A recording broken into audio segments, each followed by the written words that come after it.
5 मराठी वाक्ये आपण इंग्रजीमध्ये कशी करायची ते बघणार आहोत. जसं मी शाळेत सायकलने जातो. I go to school by cycle. मी माझी चूक मान्य करतो. I admit my mistake.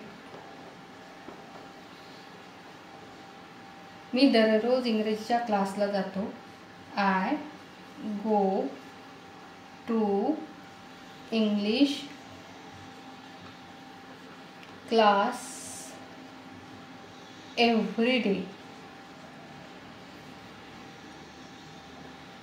लोकांना लहान भाषण आवडते.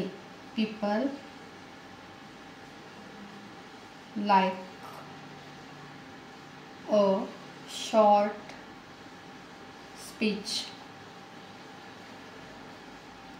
ती तिच्या आईसारखी दिसते. She looks like her mother.